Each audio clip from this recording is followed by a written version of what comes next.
ओम शांति।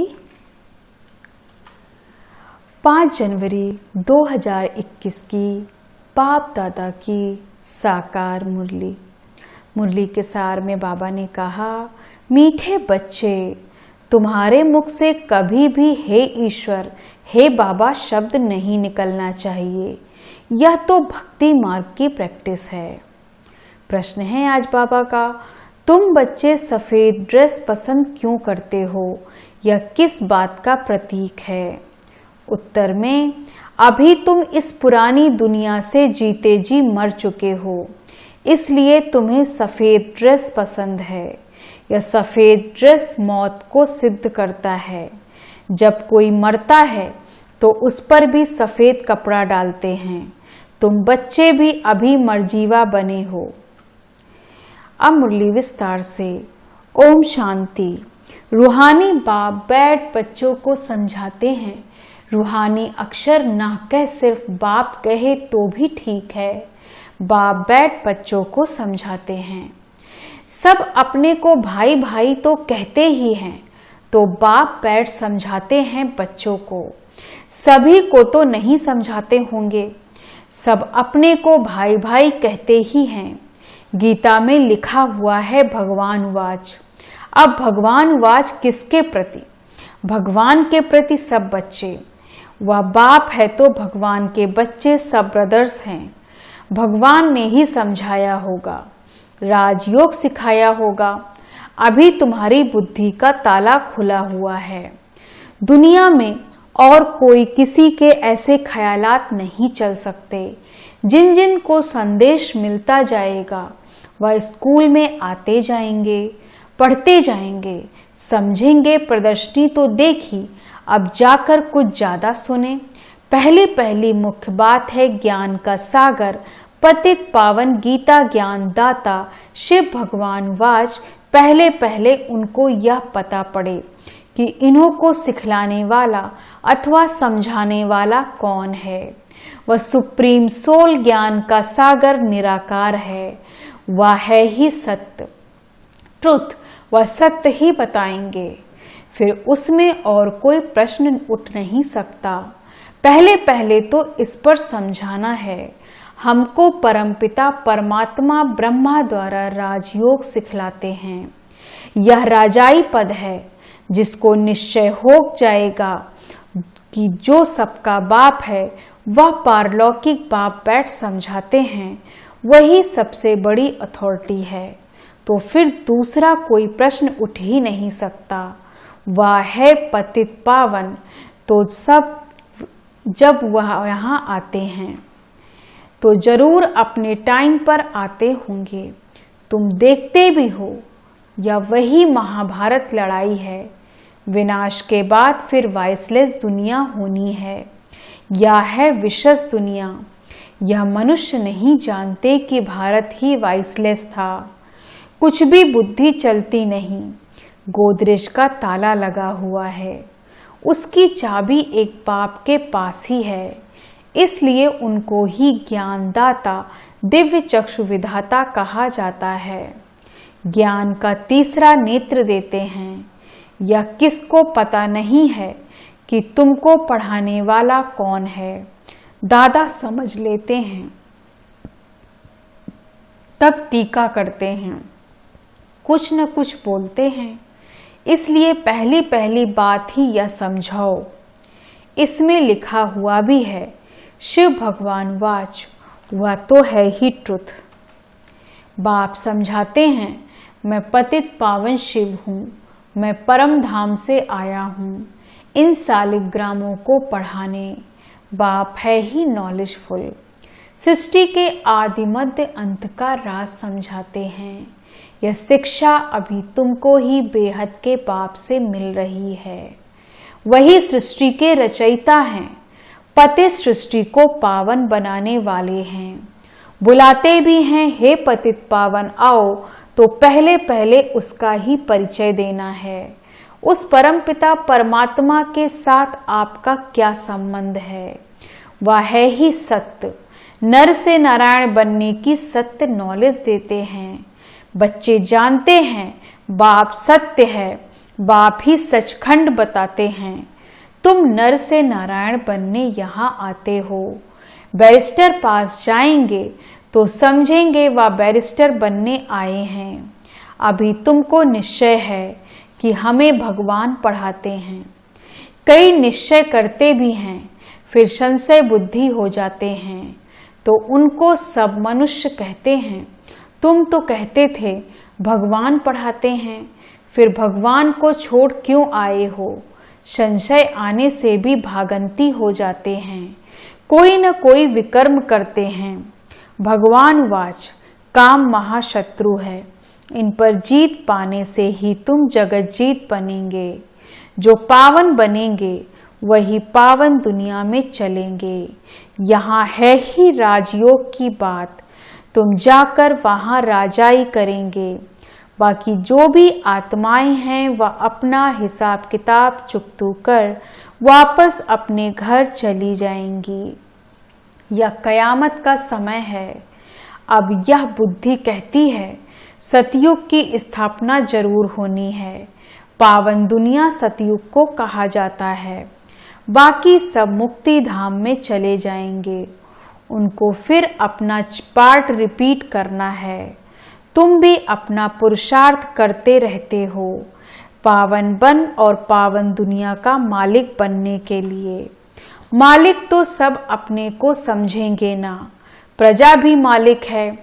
अभी प्रजा भी कहती है ना, हमारा भारत, बड़े ते बड़ा मनुष्य सन्यासी आदि भी कहते हमारा भारत। तुम समझते हो इस समय भारत में सभी नरकवासी हैं। अभी हम स्वर्गवासी बनने के लिए यह राजयोग सीख रहे हैं। सब तो स्वर्गवासी नहीं बनेंगे, या अभी ज्ञान आया है। वो लोग जो सुनाते हैं, शास्त्र सुनाते हैं, वह है शास्त्रों की अथॉरिटी। बाप कहते हैं यह भक्ति मार्ग के वेद शास्त्र आदि सब पढ़ने से सीढ़ी नीचे उतरते जाते हैं। यह सब है भक्ति मार्ग। बाप कहते हैं जब भक्ति मार्ग पूरा होगा तभी मैं आऊंगा। मुझे ही आकर सब भक्तों को भक्ति का फल देना है। मेजॉरिटी तो भक्तों की है। सब पुकारते रहते हैं हे गॉडफादर। भक्तों के मुख से ओ गॉडफादर, हे भगवान जरूर निकलेगा। वह अब भक्ति और ज्ञान में तो फर्क है। तुम्हारे मुख से कभी हे भगवान, हे ईश्वर या अक्षर नहीं निकलेगा। मनुष्यों को तो यह आधा कल्प की प्रैक्टिस पड़ी हुई है। तुम जानते हो वह तो हमारा बाप है। तुमको हे बाबा थोड़े ही करना है। बाप से तो तुमको वर्षा लेना है।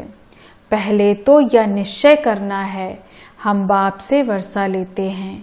बाप बच्चों को वर्षा लेने का अधिकारी बनाते हैं। यह तो सच्चा बाप है ना। बाप जानते हैं यह हमारे बच्चे हैं जिन्हों को हम ज्ञान अमृत पिलाए, ज्ञान चिता पर बिठाए, घोर नींद से जगाए स्वर्ग में ले जाता हूँ। बाप ने समझाया है आत्माएं वहाँ शांति धाम और सुखधाम में रहती हैं। सुखधाम को कहा जाता है वाइसलेस वर्ल्ड। संपूर्ण निर्विकारी देवताएं हैं ना, और वह है स्वीट होम। तुम जान गए हो कि हमारा होम वह है। हम एक्टर्स शांति धाम में आते हैं वहाँ पार्ट बजाने। हम आत्माएं यहाँ के रहवासी नहीं हैं, वह एक्टर्स यहाँ के रहवासी होते हैं। सिर्फ घर में आकर ड्रेस बदलकर पार्ट बजाते हैं। तुम तो समझते हो हमारा घर शांति धाम है, वहाँ हम फिर वापस जाते हैं। जब सभी एक्टर्स स्टेज पर आ जाते हैं तब फिर बाप आकर सभी को ले जाएंगे। इसलिए उनको लिबरेटर गाइड भी कहा जाता है। दुख हरता सुख करता, तो इतने सब मनुष्य कहाँ जाएंगे। विचार करो, पतित पावन को बुलाते हैं किस लिए? अपनी मौत के लिए। दुनिया दुख की दुनिया में रहने नहीं चाहते, इसलिए कहते हैं घर चलो। यह सब मुक्ति को ही मानने वाले हैं। भारत का प्राचीन राजयोग भी कितना मशहूर है। विलायत में भी जाते हैं प्राचीन राजयोग सिखलाने। वास्तव में हठयोगी तो राजयोग जानते ही नहीं, उन्हों का योग ही रॉन्ग है। इसलिए तुम्हें जाकर सच्चा राजयोग सिखाना है। मनुष्य को सन्यासियों की कफनी देख उन्हों को कितना मान देते हैं। बौद्ध धर्म में भी सन्यासियों को कफनी पहनी हुई देख उनको मानते हैं। सन्यासी तो बाद में होते हैं। बौद्ध धर्म में भी शुरू में कोई सन्यासी नहीं होते। जब पाप बढ़ता है बौद्ध धर्म में तब सन्यास धर्म होता है। शुरू में तो वह आत्माएं ऊपर से आती हैं, उनकी संख्या आती है। शुरू में सन्यास सिखलाकर क्या करेंगे? सन्यास होता है बाद में, या भी यहाँ से कॉपी करते हैं। क्रिश्चियन में भी बहुत हैं जो सन्यासियों का मान रखते हैं। कफनी की जो परवाहिज है वह हठयोगियों की है। तुमको तो घर बार छोड़ना नहीं है, न कोई सफेद कपड़े का बंधन है, परंतु सफेद अच्छा है। तुम भट्टी में रहे हो तो ड्रेस भी यह हो गई। आजकल सफेद बहुत पसंद करते हैं। मनुष्य मरते हैं तो भी सफेद चादर डालते हैं। तुम भी अभी मर्जीवा बने हो तो सफेद ड्रेस अच्छी है। तो पहले कोई भी बाप का परिचय देना है तो दो बाप हैं। यह बातें समझने में टाइम लेते हैं। प्रदर्शनी में इतना समझा नहीं सकेंगे। सतयुग में तो होता है एक बाप। इस समय तुमको 3 बाप हैं। क्योंकि भगवान आते हैं प्रजापिता ब्रह्मा के तन में। वह भी तो बाप है सबका, लौकिक बाप भी है। अच्छा, अब तीनों बाप से ऊंच वर्षा किसका? निराकार बाप वर्षा कैसे दें? वह फिर देते हैं ब्रह्मा द्वारा। इस चित्र पर तुम बहुत अच्छी रीति समझा सकते हो। शिव बाबा निराकार है और यह है Prajapita Brahma, Adidev great great grandfather.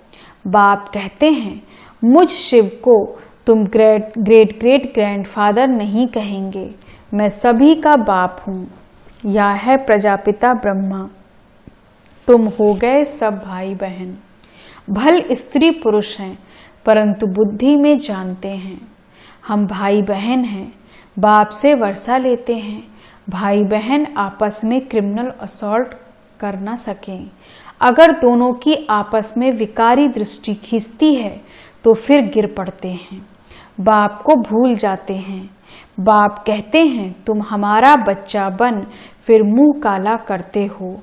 बेहद का बाप बच्चों को बैठ समझाते हैं तुमको यह नशा चढ़ा हुआ है। जानते हो गृहस्थ व्यवहार में भी रहना है, लौकिक संबंधियों को भी मुंह देना है, तोड़ निभाना है। लौकिक बाप को तो तुम बाप कहेंगे ना, उनको तो तुम भाई नहीं कह सकते हो। ऑर्डिनरी वे में बाप को बाप ही कहेंगे। बुद्धि में है कि यह हमारा लौकिक बाप है। बाप तो है ना। यह ज्ञान बड़ा विचित्र है। आजकल करके नाम भी ले लेते हैं, परंतु कोई विजिटर आदि बाहर के आदमी के सामने भाई कह दो तो समझेंगे इनका माथा खराब हुआ है। इसमें बड़ी युक्ति चाहिए।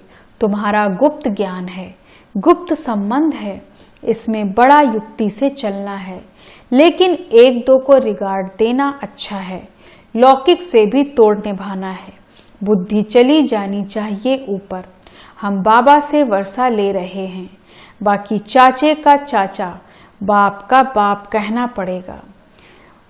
जो बीके नहीं बने हैं तो वह भाई बहन नहीं समझेंगे। जो ब्रह्मा कुमार कुमारियां बने हैं वही इन बातों को समझेंगे। बाहर वालों को पहले सुनकर चमकेंगे। इसमें चमकने की बड़ी अच्छी बुद्धि चाहिए। बाप तुम बच्चों की विशाल बुद्धि बनाते हैं। तुम पहले हद की बुद्धि में थे, अब बुद्धि चली जाती है बेहद में। हमारा वह बेहद का बाप है। यह सब हमारे भाई बहन हैं। बाकी संबंध में तो बहू को बहू, सासू को सासू ही कहेंगे, बहन थोड़े ही कहेंगे। आते तो दोनों हैं। घर में रहते भी बड़ी युक्ति से चलना होगा। लोक संग्रह को भी देखना पड़ता है, नहीं तो वह लोग कहेंगे यह पति को भाई, सासू को बहन कह देते। यह क्या सीखते हैं? यह ज्ञान की बातें तो तुम ही जानो और न जाने कोई। कहते हैं ना, तुम्हारी गति मति तुम ही जानो। अब तुम उसके बच्चे बने हो तो तुम्हारी गति मत तुम ही जानो। बड़ा संभल कर चलना पड़ता है।